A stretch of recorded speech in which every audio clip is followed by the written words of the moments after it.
Hello friends, आप सभी का एक बार फिर से बोधिसत्व पीसीएस में स्वागत है। फ्रेंड्स, यदि आपने बीपीएससी प्रीवियस ईयर के क्वेश्चंस को एनालिसिस किया होगा तो आपको पता होगा कि 20 के लगभग जो है बिहार स्पेसिफिक प्रश्न पूछे जाते हैं या इससे ज़्यादा भी पूछे जाते हैं।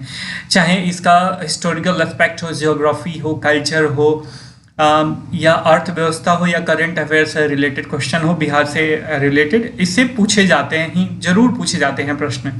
तो आपको पता चल गया होगा कि बीपीएससी को क्रैक करने के लिए ये कितना क्रूशियल है कि आप बिहार स्पेशल पढ़ो, बिहार विशेष सारी चीज़ों के बारे में जानो। इसी को ध्यान में रखते हुए हमने ये सीरीज आज से शुरू करा है। बिहार विशेष के अंतर्गत आज हम पढ़ेंगे बिहार के ज्योग्राफी में भौतिक विभाजन के बारे में। देखिए, जब बात आती है ज्योग्राफी की, मार्केट में बहुत सारे ऐसे बीपीएससी स्पेसिफिक बुक हैं बिहार रिलेटेड जिसमें तथ्यों की भरमार रहती है, लेकिन देखिए विजुअलाइजिंग मेमोरी जो है भौतिकी को लेके, भौतिकी कह रहा हूँ, भूगोल को लेके, तो भूगोल को लेके विजुअलाइजिंग करना आपको बहुत ज़रूरी है। आपको मैप के थ्रू भूगोल जितना अंडरस्टैंड कर पाओगे उतना किसी भी तरीके से शायद ही आप अंडरस्टैंड कर पाओ, आप समझ सको। तो इसी को ध्यान में रखते हुए हम पूरा मैप से इंक्लूडेड करके मैप के थ्रू बिहार के ज्योग्राफी को पढ़ेंगे। एक अनुप्रयोग है इस चैनल के द्वारा। आई होप कि आपको पसंद आया होगा। वीडियो पसंद आया तो जरूर इसे लाइक करें, ताकि जो है आपका एक लाइक हमारे मोरल को और बूस्ट करता है और इसको दोगुना करता है, हम आपके लिए और अच्छे सीरीज लेके आए।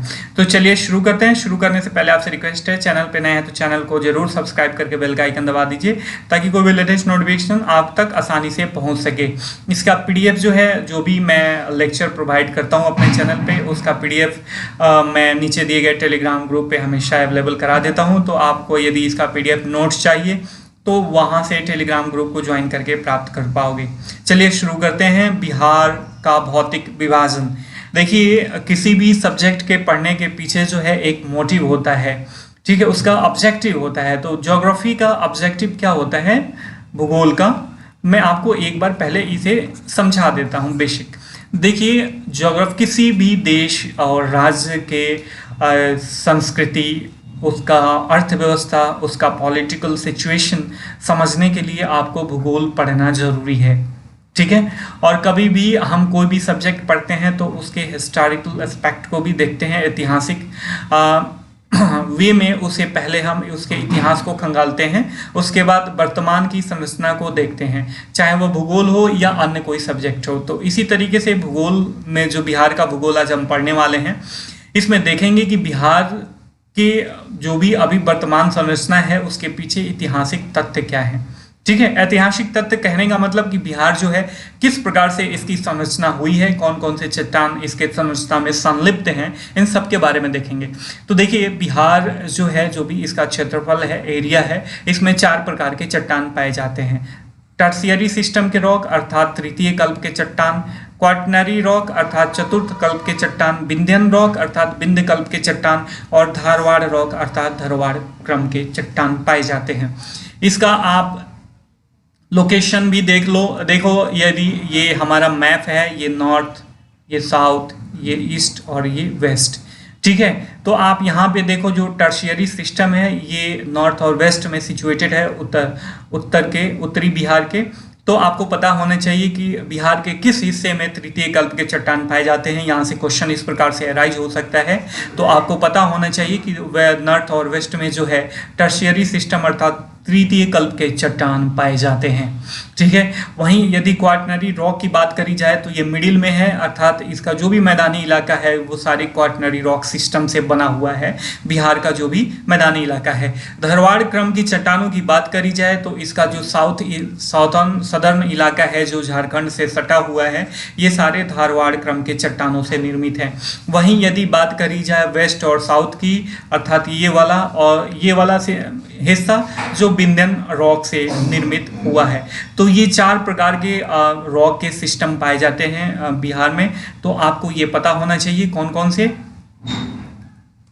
कौन से पाए जाते हैं। एक टर्शियरी सिस्टम वाले, एक क्वाटरनरी सिस्टम, एक धारवाड़ क्रम के चट्टान और एक विंध्यन रॉक के चट्टान जो है, विंध्यन सिस्टम के चट्टान पाए जाते हैं। तो आपको पता चल गया कि बिहार में कितने प्रकार के चट्टान पाए जाते हैं। अब आगे देख लेते हैं कि जो भी भौतिक बनावट है और संरचना है, उसको मिला के जो है बिहार को कितने हिस्सों में बांटा जा सकता है। तो देखिए, चूंकि यहाँ पे नेपाल है बिहार के उत्तरी हिस्से में, और नेपाल से हिमालयन के तीनों रेंज जाते हैं, अपर हिमालय, मिडिल हिमालय और लेशर हिमालय, जो कि शिवालिक भी बोला जाता है इसे। तो यहाँ पे शिवालिक की श्रेणियाँ हैं। शिवालिक की श्रेणियाँ देखिए, बिहार का उत्तरी हिस्सा और नेपाल का दक्षिणी हिस्सा जो है एक दूसरे से बाउंड्री बनाते हैं। तो शिवालिक रेंज जो है यहाँ पे बिहार के उत्तरी हिस्सों में कुछ व्याप्त है, ठीक है। तो यहाँ पे शिवालिक रेंज हो गया, शिवालिक रेंज। और बीच के हिस्सों में देखिए, ये गंगा ऐसे फ्लो करती हैं, तो बीच के हिस्सों में देखें तो गंगा और उसके ट्रिब्यूटरीज जो भी नदियां हैं उनके द्वारा ये बिहार का विशाल मध्य जलोढ़ मैदान का निर्माण हुआ है, ठीक है। वहीं अगर दक्षिण हिस्सों में देखें तो ये धारवाड़ क्रम के चट्टान है, अर्थात दक्षिण और सीमांत पठारी चट्टान है। तो इसको यदि हम समराइज करें तो बिहार को प्राकृतिक संरचना और बनावट की दृष्टि से 3 भागों में बांटा जा सकता है। एक हो गया आपका शिवालिक, ठीक है। दूसरा हो गया, देखिए आपका ये रफ हम पढ़ रहे हैं, फिर आपको जो है नोट्स, पीडीएफ नोट्स जो है नीचे दिए गए टेलीग्राम ग्रुप में मैं आपको अवश्य ही अवेलेबल करा दूंगा, तो आप उसको ज्वाइन करके प्राप्त कर सकते हो। आप यहाँ पे केवल समझो, ठीक है। उसके बाद आ गया है विशाल मैदान, विशाल मैदान हो गया, और तीसरा हो गया पठारी क्षेत्र। तो आपको समझ में आ गया कि प्राकृतिक संरचना की दृष्टि से बिहार को 3 भागों में बांटा गया है, उत्तर का शिवालिक रेंज और मध्य का विशाल मैदान और दक्षिण का पठारी हिस्सा, ठीक है। अब देख लीजिए, यदि बात हम शिवालिक रेंज की करें, ठीक है, यहाँ पे देख लें, बात यदि हम शिवालिक रेंज की करें तो शिवालिक रेंज को 3 हिस्सों में बांटा गया है, शिवालिक श्रेणी, ठीक है। इसे 3 हिस्सों में आप बांट सकते हो। पहला हो गया आपको रामनगर दून, दूसरा हो गया सोमेश्वर की पहाड़ियाँ, और तीसरा हो गया दून श्रेणी। ये हो गया आपको रामनगर दून, अभी इसका लोकेशन देखेंगे। दूसरा हो गया सोमेश्वर की पहाड़ियाँ, और तीसरा हो गया आपका दून श्रेणी, ठीक है। देखिए, अब बात कर लेते हैं रामनगर दून की। तो रामनगर दून जो है, देखिए यहाँ पे रामनगर सिचुएटेड है। रामनगर दून जो है ये छोटी छोटी पहाड़ियों का क्रम है, और ये जो है इसकी ऊंचाई जो है लगभग 214, इसका एरिया जो है 214 वर्ग किलोमीटर स्क्वायर में फैला हुआ है, ठीक है। और इसकी अधिकतम ऊंचाई जो है 240 मीटर के बराबर है, ठीक है। और ये हरहा नदी, जो यहाँ पे हरहा नदी बहती है, हरहा नदी के दक्षिण में स्थित है। तो आपको रामनगर दून समझ में आ गया, ठीक है। अब बात कर लेते हैं सोमेश्वर पहाड़ी की। तो देखिए, सोमेश्वर जो है पश्चिम में त्रिवेणी नहर को यदि देखा जाए उसके शीर्ष भाग से और भिखना ठोरी तक जो है यह फैला हुआ है। कितने एरिया में? 75 वर्ग किलोमीटर में, 75 वर्ग किलोमीटर स्क्वायर के क्षेत्रफल में यह जो है फैला हुआ है। इसकी सर्वोच्च चोटी जो है वो 874 मीटर है। देखिए, यहाँ से चोटी नहीं पूछी जाती है। सोमेश्वर श्रेणी कहाँ स्थित है हमेशा पूछा जाता है बीपीएससी के एग्जाम में, तो आप इसका लोकेशन याद रखना, ठीक है। तो आपको सोमेश्वर की श्रेणी पता चल गई कि सोमेश्वर की श्रेणी कहाँ है। तो ये है, ये वाला लोकेशन है आपका, ठीक है। ये कौन सा डिस्ट्रिक्ट है? पश्चिम चंपारण डिस्ट्रिक्ट है, वेस्ट चंपारण डिस्ट्रिक्ट है बिहार का, ठीक है। यहाँ पे पाए जाते हैं, आप ध्यान में रखना।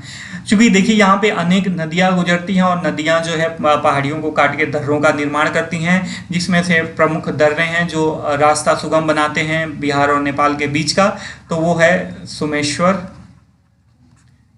दर्रा, भिखना ठोरी दर्रा और मरवट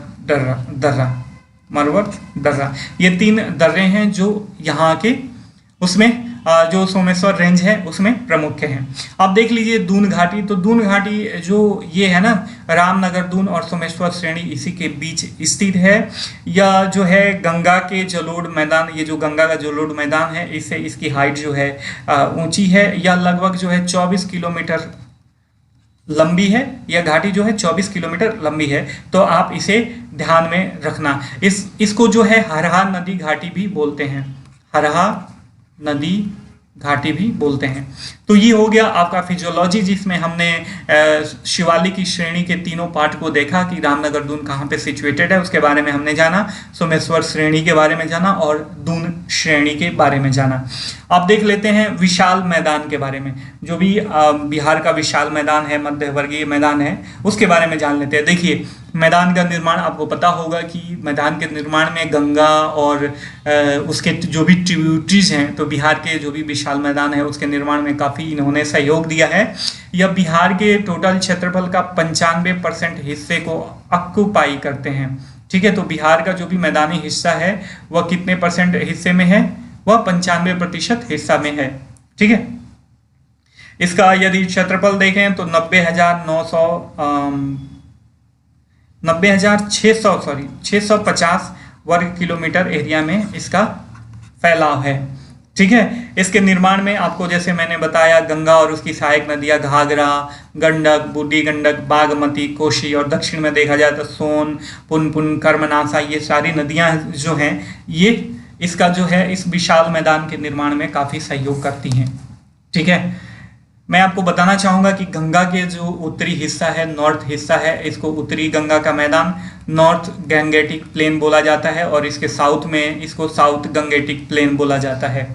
ठीक है, साउथ गंगेटिक प्लेन का यदि ढाल देखें तो इस हिस्से में है उत्तर के दक्षिण की तरफ। आप नदियों का जो फ्लो मार्ग है इसको देख के आप अनुमान लगा सकते हो। जबकि साउथ गंगा प्लान का जो ढाल है ये आपका हो गया दक्षिण और पश्चिम हिस्से से लेके यहाँ पे पूरब की तरफ है, और दक्षिण से आपका उत्तर की तरफ इसका ढाल है। तो इसी पैटर्न को फॉलो करते हुए नदियां भी फ्लो करती हैं। गंगा के उत्तरी मैदान में देखें तो कुछ प्रमुख दोआब हैं, जैसे ये गंगा और घाघरा का दोआब, ये गंगा और घाघरा का दोआब।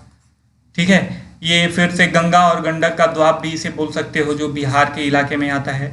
दोआब जो है दो नदियों के बीच का क्षेत्र होता है, मैदानी इलाका होता है, जो उनके डिपोजिशन से बना होता है।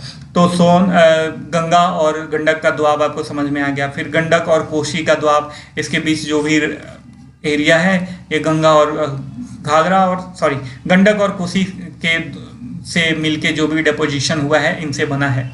ठीक है, फिर आता है कोशी और महानंदा यहाँ पे फ्लो करती हैं। ये हो गया महानंदा। ठीक है, तो इसके बीच का इलाका जो है कोशी और महानंदा का दोआब है।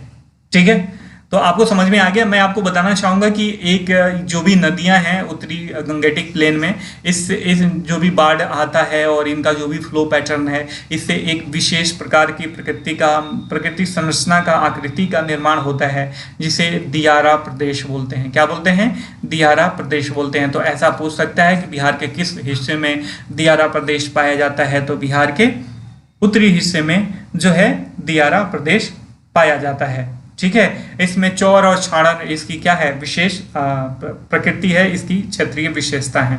यदि दक्षिणी गंगा की मैदान की बात करी जाए तो ये गंगा नदी की घाटी से लेके और यहाँ पे जो छोटा नागपुर का पठार है यहाँ तक ये फैला हुआ है। इसका एरिया जो है 33,670 वर्ग किलोमीटर तक है। ठीक है, तो आपको ये बात समझ में आ गई। यहाँ पे कुछ प्रमुख पहाड़ियाँ भी पाई जाती हैं, जैसे राजगीर की पहाड़ी। ठीक है, राजगीर की पहाड़ी, खड़गपुर की पहाड़ी, बराबर की पहाड़ी, ये कुछ प्रमुख पहाड़ियां हैं जो यहाँ पे पाई जाती हैं। यहाँ पे जो तटबंध का निर्माण होता है उसके बगल में टाल का भी निर्माण होता है, जो तालाब का अपभ्रंश है। तो ताल भी तटबंध, यदि ये कहा जाए कि नदियों के तटबंध के द्वारा टाल किस एरिया में, बिहार के किस हिस्से में उसका निर्माण होता है, तो बिहार के दक्षिणी हिस्से में उसका निर्माण होता है। ठीक है, अब देखिए फिर से बात कर लेते हैं दक्षिण का जो सीमांत पठारी क्षेत्र है इसको लेके। तो गंगा के मैदान के दक्षिण सीमांत में छोटा नागपुर पठार की जो खादर प्राचीन चट्टानों का जो दृश्यता है, इसी के समकक्ष जो है, चूंकि ये छोटा नागपुर पठार के भाग ही हैं, तो यहाँ पे क्या कौन कौन से चट्टान आपको मिल सकते हैं? जो भी आग्नेय चट्टान है, जैसे शिस्ट हो गया, ग्रेनाइट हो गया और नीस हो गया, ये चट्टान पाए जाते हैं। जबकि ये हिस्सा जो कैमूर और रोहतास का हिस्सा है, यहाँ पे बलुआ पत्थर पाया जाता है। यह क्वेश्चन हमेशा पूछता है, तो किस हिस्से में बलुआ पत्थर पाया जाता है, तो आप यहाँ पे ध्यान में रखना। तो ये थे बिहार के कुछ फिजिकल डिवीजन के बारे में हमने जाना, जो आने वाले बीपीएससी एग्जाम्स के लिए इम्पोर्टेंट है। आई होप कि आपको कंटेंट समझ में आया होगा। इसका पीडीएफ नोट्स पाने के लिए नीचे दिए गए डिस्क्रिप्शन बॉक्स में जो टेलीग्राम का लिंक है उसको ज्वाइन करके वहाँ से आप इसका पीडीएफ प्राप्त कर सकते हो। हम फिर मिलेंगे किसी नए टॉपिक के साथ, तब तक के लिए साइनिंग ऑफ, टेक केयर, जय हिंद, जय